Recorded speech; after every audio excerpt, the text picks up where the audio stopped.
first cut show theme. Okay, that's what you see right now. Now I'm getting ready to type in monologue Joe is talking. Okay, that'll be coming up next. So just bear with me for just a moment. I put this in the notepad so that all I have to do is cut and paste. So that way I don't have to sit there and type and go, M-O-N-O-L-O-G, monologue. Don't worry, I know how to spell monologue. Okay, and now get into the heart of what's on my mind for today. And this is another ugly symptom of the partial government shutdown. And this time it impacts the families of soldiers who are dying for their country.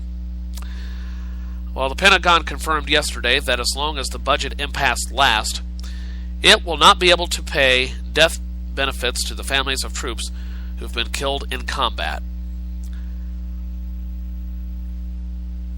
What the hell is wrong with a country that can't get its act together to do the honorable thing for the people that sacrifice their lives, their time, to keep us free, to fight on our behalf? There is no excuse for that.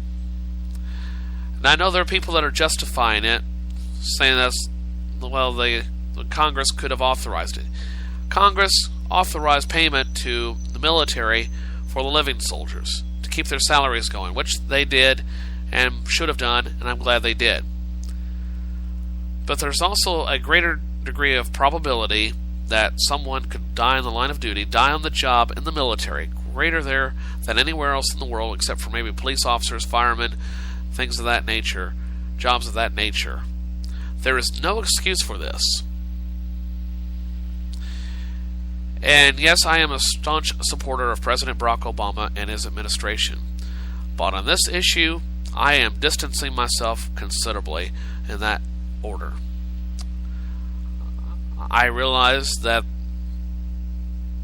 the budget impasse has come about, but there was no reason for this. None whatsoever. Pardon me for just a moment, folks. I need to take care of something, and I'll be right back, and I'll continue with my train of thought here. Hi, friends. I had to step away for just a little bit. There's somebody at the front door, and I'll be right back. But in the meantime, here's Herb Albert and the Tijuana Brass to keep you company, okay, while we kill time. I'll be right back.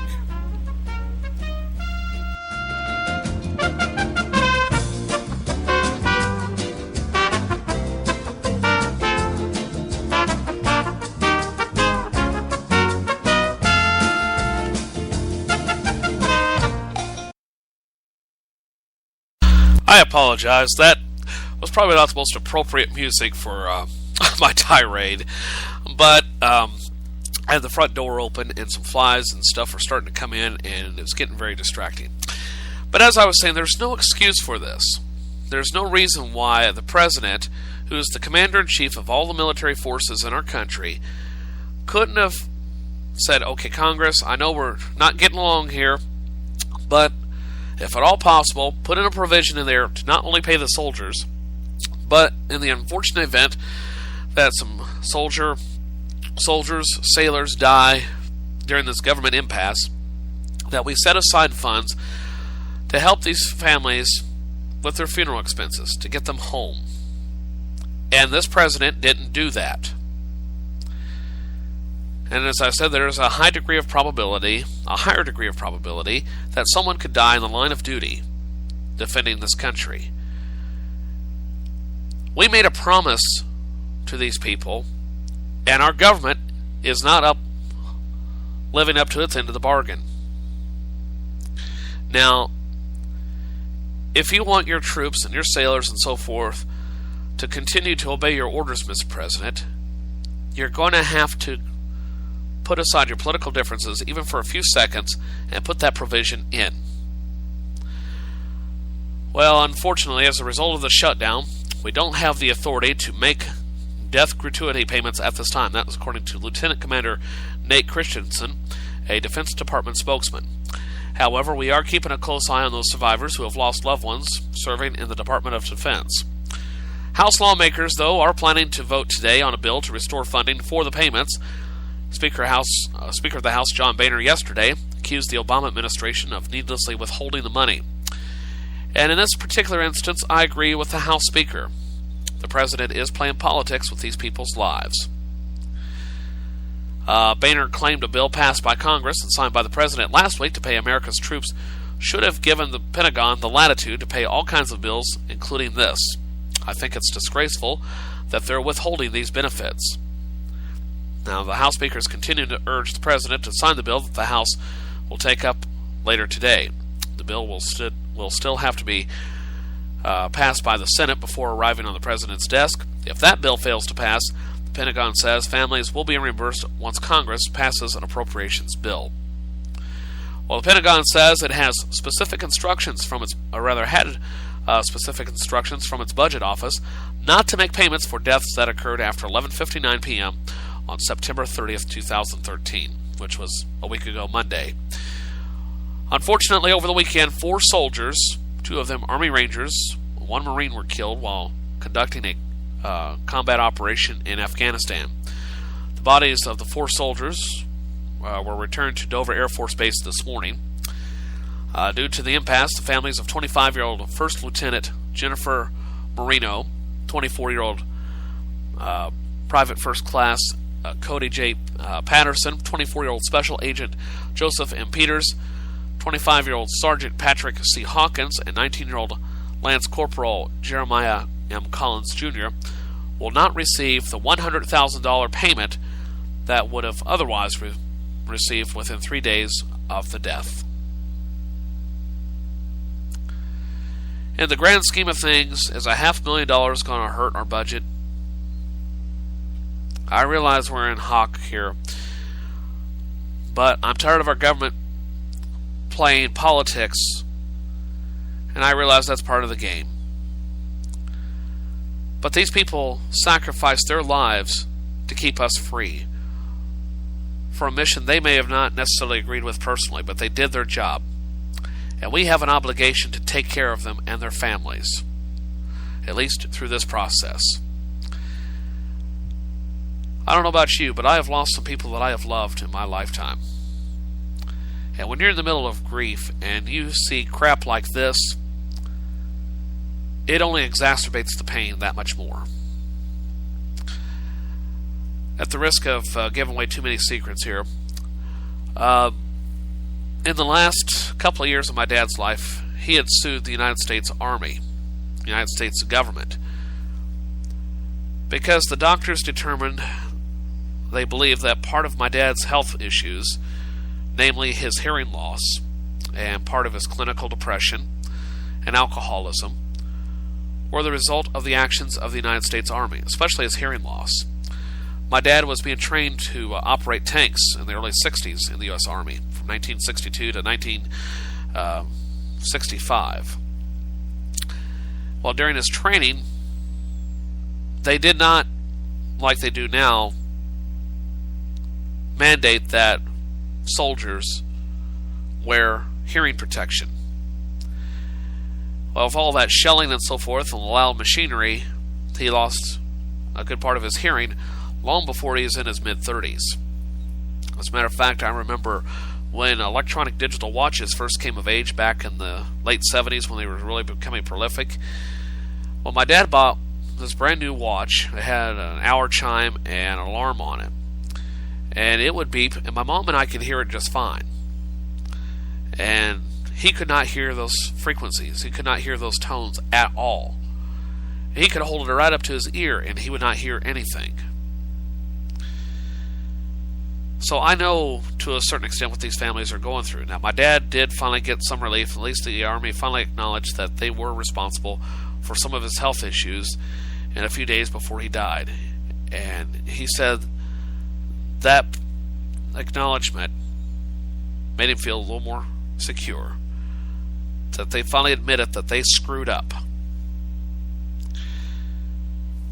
Well, getting back to today, the Pentagon says it can't pay because of the partial shutdown. Privately, Defense Department officials say they wish they could pay the families, and they admit that it's a disgrace that deserves national attention, which it's getting a lot of national attention in the news today.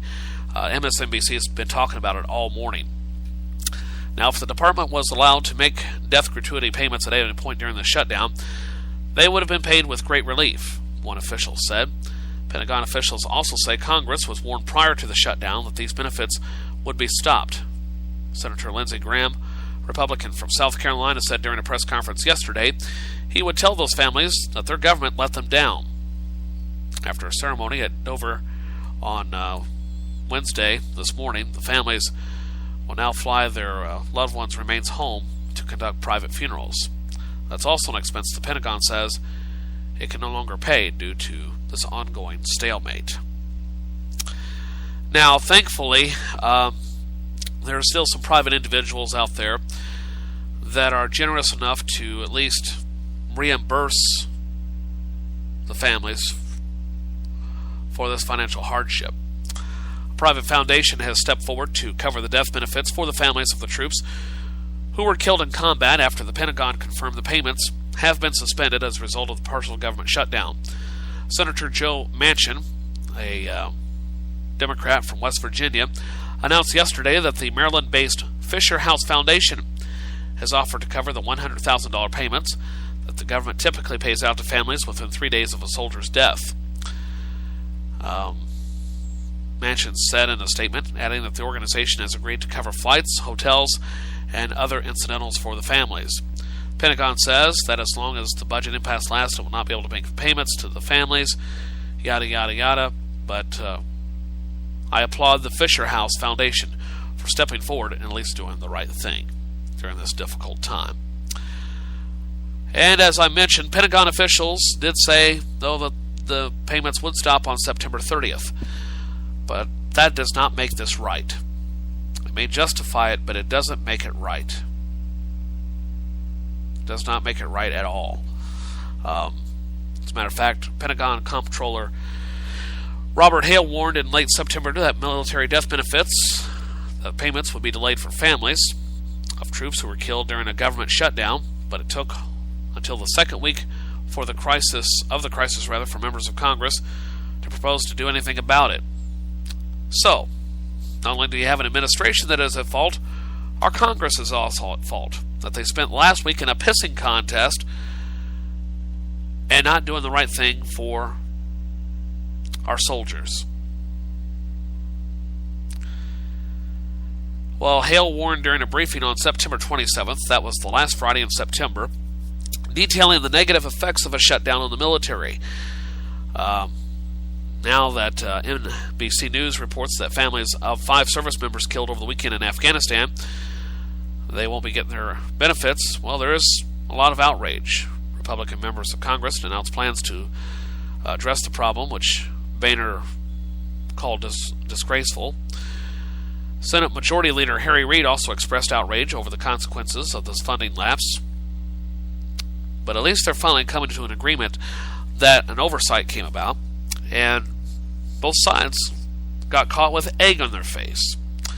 So now it's up to Congress to correct this problem, and for the President to do something about it by signing this bill into law. Congress had better damn well do this by the end of the week.